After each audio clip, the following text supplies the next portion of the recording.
Hi, folks. So we've been talking about machine learning and how to train a computer using something called an error surface and using gradient descent to quickly reduce the error to as small as possible. Now, these are complicated ideas. So I thought it'd be useful to talk about a more physical example that we can really get our hands on. So let's start with the idea of a ski hill and a skier on that hill. Did somebody mention ski? I'm just learning how to ski, Michael. I want you to help me out here. Hi, Matt. Well, this is an opportune moment to talk about skiing because we've got a model here of skiing, and I'll show you how we can use this to help you learn to ski. Sounds good. Let me bring up the image. Sure. Now, here's a ski hill, a nice purple ski hill. You can see it's got curves to it. There are sides where you can go down. There's a flat spot on the top. In fact, why don't I put the skier on the hill for you? Yeah, that'll help me see what to do. Oh, there I am at the top of the hill. There you are, looking really good. Now, of course, at this point, you can't really do much. You're at the top of the hill. So why don't I put you down on the side of the hill and we can talk about what a skier has to do. Sure. Oh, there I go. There you go, going down the hill. Now, of course, as a skier, you have a lot of choices in which directions to go. You can go down the hill, you can go up the hill, or you can go sideways and just sort of traverse horizontally along the hill. What do you want to do? I want to go down as quickly as I can, so I got to get some feeling of what the hill looks like. Could be kind of complicated. That's right. Ski hills can be very complicated with bumps and moguls and rocks and stuff. But for the skier, all you need is a little bit of local information. Sometimes we call this the tangent plane, which shows you locally what's happening to the hill. Let's have a look on your picture.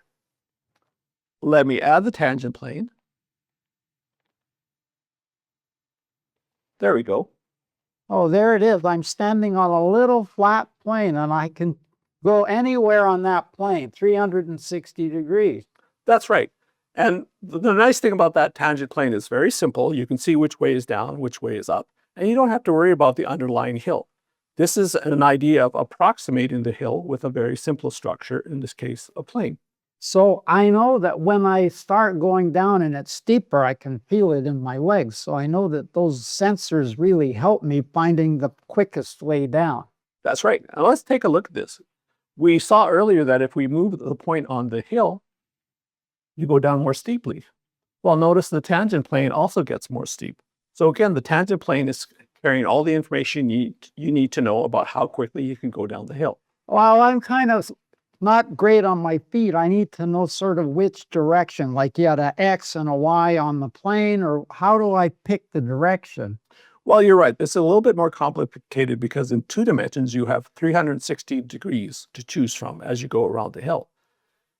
In 1 dimension, it's a little bit simpler. Would you like to see the 1 dimension? I'd love to see how the 1 dimension works. Okay, so let me stop my ski hill moving, and I'll just rotate them here. Now, if you just look at the side of the hill, you can see a 1-dimensional curve. And for the little skier here, wherever he is, his slope changes, but you really only have 2 directions to choose from, up or down. Oh, it sounds good. I'm going to find a simple hill like that and try all this out. Bye. Thanks, Matt. So there you have it. That's the basic idea behind derivatives in something that's complicated in machine learning. We take a complicated function, could be a ski hill, could be an error function inside the machine learning, approximate it by something simpler like a line or a plane, and use that information about the line or the plane to make this thing really understandable about the quickest way to go down, whether that's to go down a hill or to minimize an error function.